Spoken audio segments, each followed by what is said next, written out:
Recently, Russia launched a drone attack on Kiev after Trump and Putin had a conversation for over an hour without any results.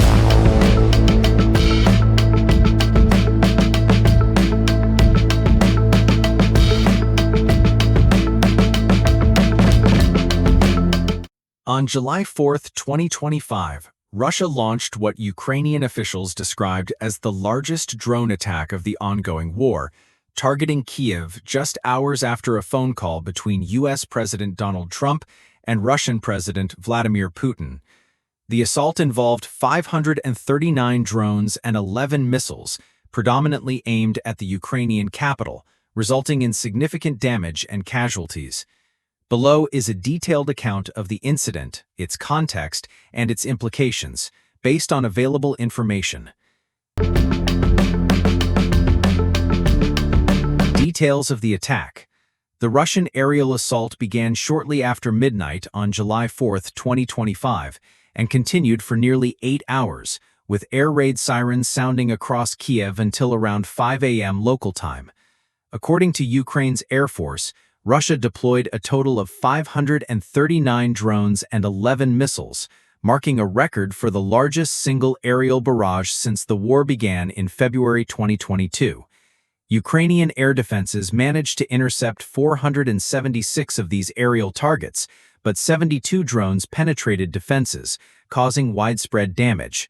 The attack resulted in at least 1 fatality and 23 injuries, with 14 of the injured requiring hospitalization.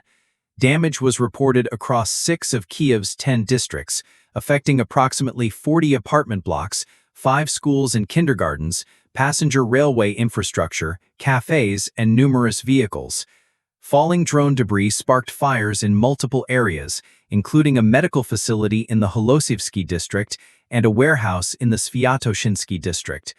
The Polish consulate in central Kiev and the Chinese consulate in Odessa also sustained damage, though no injuries were reported at these diplomatic sites.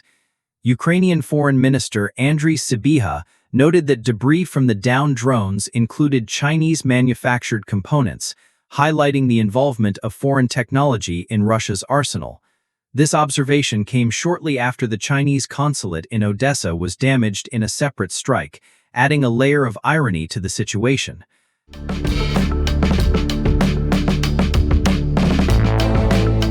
Context: Trump-Putin call and ceasefire efforts. The drone attack occurred shortly after a phone call on July 3, 2025, between Presidents Trump and Putin, which lasted over an hour but yielded no progress toward a ceasefire. Trump expressed frustration, stating he was very unhappy with the conversation and believed Putin was not committed to ending the war. The Kremlin, through Putin's aide Yuri Ushakov, reiterated Russia's stance that it would continue its special military operation to address the conflict's root causes, which include demands for Ukraine to abandon NATO membership aspirations and cede 4 occupied regions: Luhansk, Donetsk, Zaporizhia, and Kherson. Ukrainian President Vladimir Zelensky described the attack as a deliberately massive and cynical act of terror, emphasizing its timing as a direct response to the Trump-Putin call.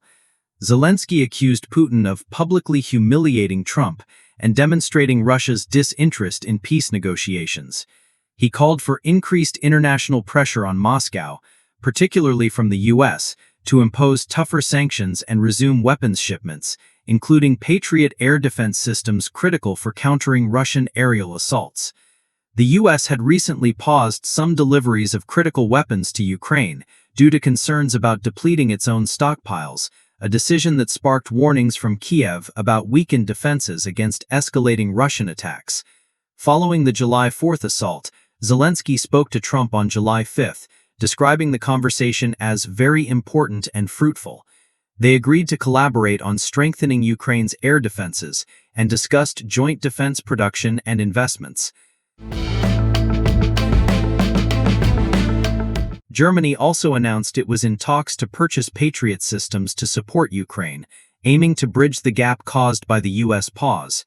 Broader implications. The July 4th attack is part of an intensifying pattern of Russian aerial bombardments, with near-weekly large-scale drone and missile strikes on Ukrainian cities. Just days earlier, on June 29, Russia launched 537 drones and missiles, and in May 2025, it conducted other record-setting assaults, including a May 18th attack that killed one woman and a May 25th barrage that killed at least 12 people, including 3 children. These attacks have strained Ukraine's air defenses, which rely heavily on U.S.-supplied Patriot missiles to counter ballistic missiles, alongside European and domestically produced systems for drones and cruise missiles. The timing of the attack, immediately following the Trump-Putin call, suggests a deliberate message from Moscow. Ukrainian officials and Western analysts interpret it as a rejection of ceasefire proposals and an attempt to assert dominance amid stalled peace talks. Recent negotiations in Istanbul, including a May 16 meeting and a follow-up on July 1, resulted in prisoner swaps but no progress on a truce, with Russia presenting demands, such as Ukraine's demilitarization and territorial concessions, that Ukraine deems unacceptable. Poland's foreign minister, Radoslaw Sikorski, accused Putin of mocking Trump's peace efforts, while former NATO chief Anders Fogh Rasmussen warned that Russia would continue bombing civilians until Ukraine's missile defenses are exhausted, urging Western allies to arm Kiev more robustly. The attack also damaged diplomatic facilities, raising concerns about escalating tensions with neutral parties like China, whose components were found in Russian drones. Ukraine's response and challenges. Ukraine has increasingly relied on domestically produced drones to intercept Russian Shahed drones, which are Iranian-designed and carry 80-pound warheads over hundreds of miles. However, the sheer volume of Russian attacks, potentially reaching 1,000 drones per day, according to Ukraine's Unmanned Systems Forces commander, overwhelms these defenses. The pause in U.S. weapons shipments, driven by Pentagon concerns about stockpile levels, has exacerbated Ukraine's vulnerability, particularly to ballistic missiles. In response to Russian aggression, Ukraine has conducted its own long-range drone strikes, notably a June 1 operation targeting Russian airbases, which damaged or destroyed 41 warplanes, including strategic bombers. This Operation Spiderweb was praised for its ingenuity but prompted warnings of Russian retaliation, with Putin labeling such actions terrorist acts and ruling out direct talks with Zelensky. Geopolitical dynamics. The attack underscores the challenges facing Trump's efforts to broker peace. His administration has shifted U.S. policy away from unconditional support for Ukraine, reflecting concerns about domestic stockpiles and a desire to avoid deeper entanglement. Trump's public criticism of Putin, calling him absolutely crazy for escalating attacks, contrasts with his earlier claims of a good relationship, signaling growing frustration.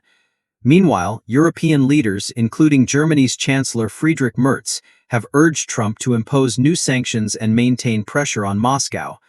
Russia's demands for Ukraine to cede territory and abandon NATO ambitions remain non-starters for Kiev and its Western allies. The ongoing occupation of roughly 20% of Ukrainian territory, including Crimea, and the intensification of Russian attacks suggest Moscow is prioritizing military gains over diplomacy. The use of Chinese components in Russian drones also raises questions about Beijing's role, especially as its consulate was damaged, potentially complicating Russia's relations with its key ally. Conclusion.